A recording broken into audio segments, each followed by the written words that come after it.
soon. So I've got experiences from these two countries, America and Canada, and I will be sharing a lot from my experiences.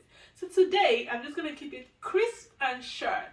I'll be talking about 5 things that you need to do when you're applying to study in the US. Now, because the US and Canada are both in North America, some of these things will apply to Canada as well.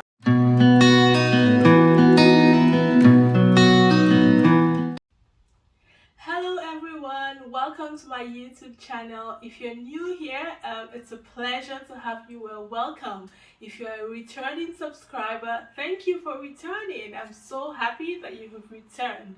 So on this channel, I talk about immigration, immigrant chronicles, studying abroad from my own experience. I studied in the US for my master's degree, and then I am now a Canadian permanent resident, hopefully a Canadian citizen soon. So I've got experiences from these two countries, America and Canada, and I will be sharing a lot from my experiences. So today I'm just going to keep it crisp and short. I'll be talking about 5 things that you need to do when you're applying to study in the US. Now, because the US and Canada are both in North America, some of these things will apply to Canada as well. But because I studied in the US, I did my master's, like I said, in the US, most of the things that I'll be talking about will be basically focused on the US, United States of America, of course. So let's jump right into it. Before I continue, please do not forget to subscribe and do not forget to hit the like button. Also, do not forget to hit the notification bell as well so that you can be reminded when I go on live or when I, put out a new content. Thank you. So yes, I have a note here, 5 things that you need to do before you apply to study in the US.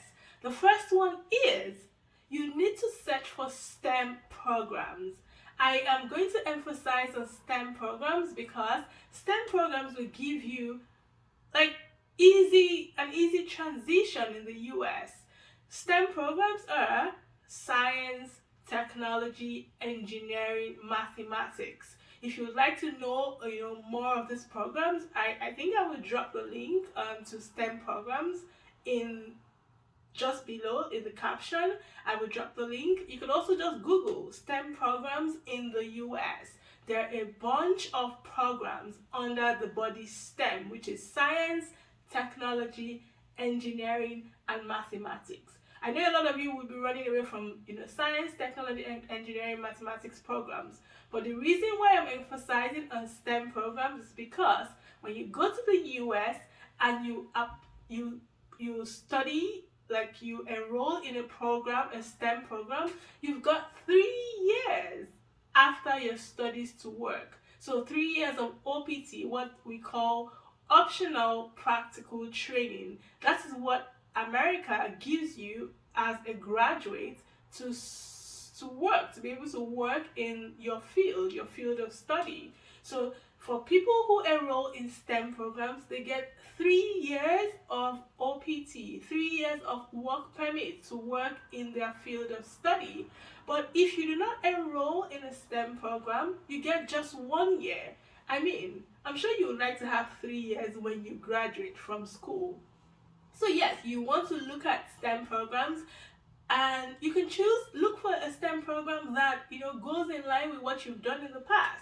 You can choose a fresh new program.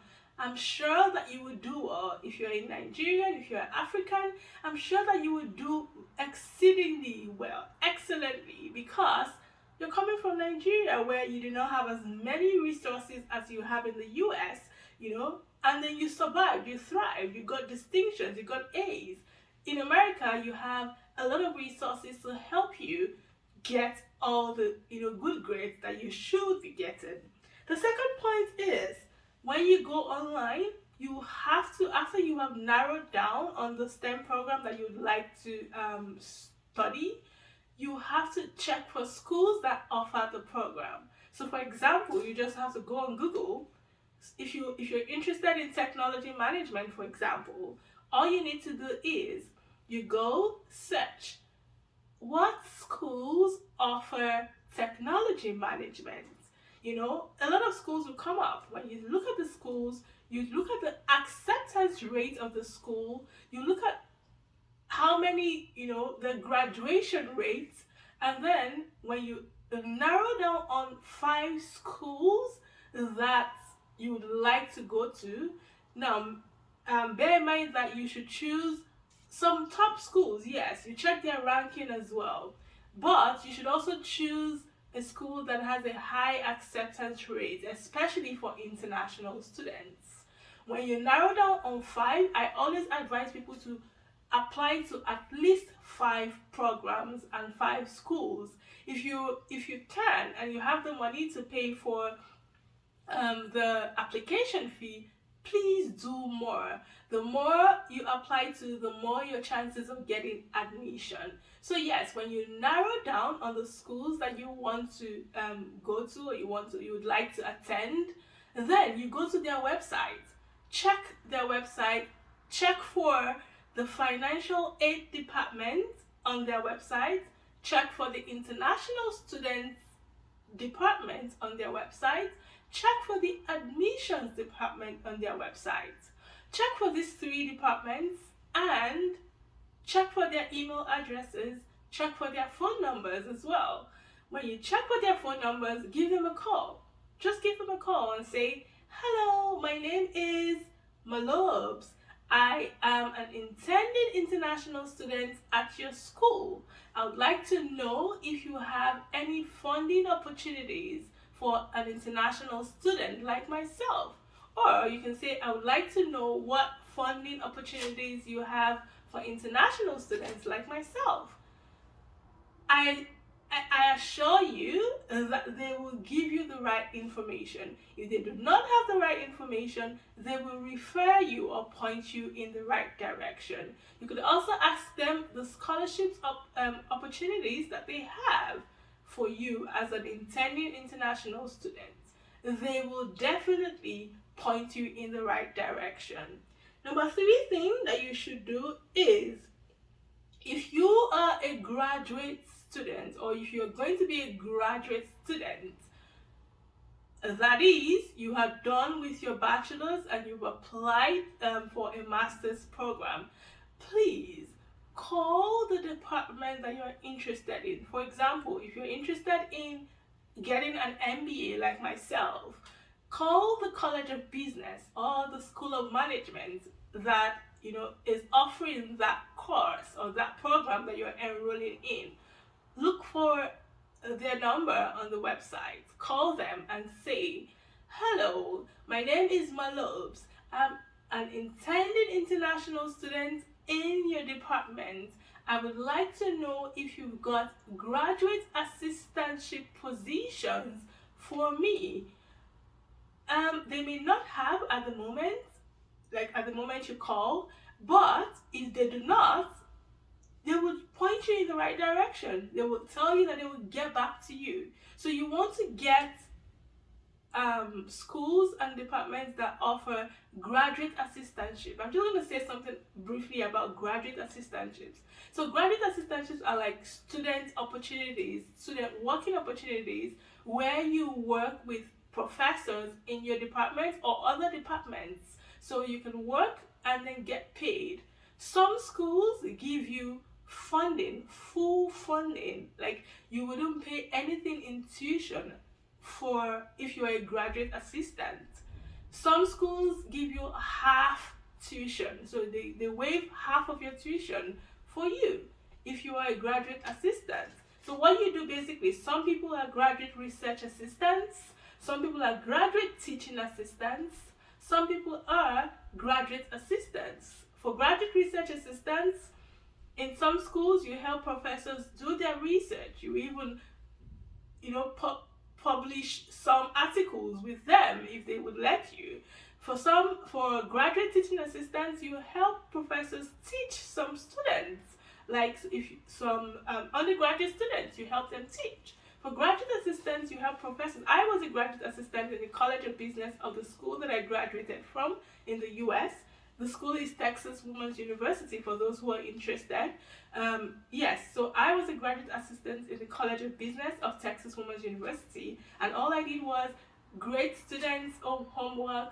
I would help my professor and some other professors in the department. I was in charge of some other things in the department. But one important thing and one thing that helped me was I was given half tuition waiver. Like, so I was paying only half of my tuition. But yes, I did not know this before I left Nigeria. And that's why I'm telling you guys here now. You should be able to get a graduate assistant position just before you leave Nigeria.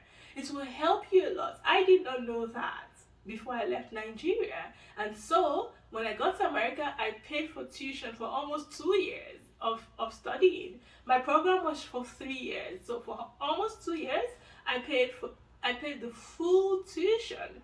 Imagine if I knew before I left Nigeria about this. So I'm really emphasizing on this because it will help you save a lot. It will help you, for those who do not have, it's pretty expensive to study in America. It's also expensive to study in Canada. So you would want to do everything that you can to get funding, everything that you can to get tuition waivers. So please take note of this. It's called graduate assistantship. Call up the department, ask them. If they do not have, that your department doesn't have any open positions, call the library of the school. Ask a department, like, please, could you point me in the right direction to any department looking for graduate assistants? Mention an important point I forgot to mention is there are highly competitive schools and programs in the US. So when you're applying, be mindful of this. Now, it will definitely be more difficult to get into Harvard, for example, compared to getting into Texas Women's University that I finished from, or I graduated from. So yes, you want to be mindful of that. I'm not saying that you shouldn't apply to highly competitive programs, but I think that you should spread your nets wide. So cast your nets wide and apply to maybe one competitive program and school, and then 4 or 5 other schools, like average schools. Check the ranking of the schools and then do your due diligence. Apply to one competitive program and then 4 other good programs as well. There are good schools in the US, there are good programs, and so just check the ranking of the school and spread your nets wide. When you have more options, there are more chances for you to get admitted. So yeah, I'm just gonna stop here today. There's so many things, so many information that I have to share with you about studying in the US. I will continue to share this information with you. But if there's something that you would like me to discuss, please drop your comments and let me know. If you've got questions about studying in the US, drop your comments. I will also be bringing people here who will speak from their experiences. One important thing that I should tell you is that myself and 8 other professionals, successful professionals in the US, we put together our experiences, how to apply, information on tuition waivers, on scholarships. We put together this ebook, and then we hosted a webinar, for people like you who are interested in studying. People came, attended the webinar, and they asked their questions. Now, if you'd like to get the ebook, please check the link below. You will find the link to the ebook and the webinar replay. You get a lot of information from that ebook. It was 8 successful international graduates and myself. We put our experiences, our mistakes, the things that we wish we knew before we left Nigeria, the things that helped us thrive as international students, the mistakes that we made. So that you don't make those mistakes as well. So yes, check the caption for the ebook. You will see the link. I will drop the link, and trust me, you will get more information on everything that you need to know before you go to the US to study. So yes, thank you so much. I'm gonna stop here today. I will come back again to bring more juicy info on immigration, immigrating to the US or Canada, being a successful immigrant, being a successful international student. Thank you. Please do not forget to subscribe, do not forget to like, and then do not forget to share. Thank you so much. Until next time, my name is Malobes. Bye.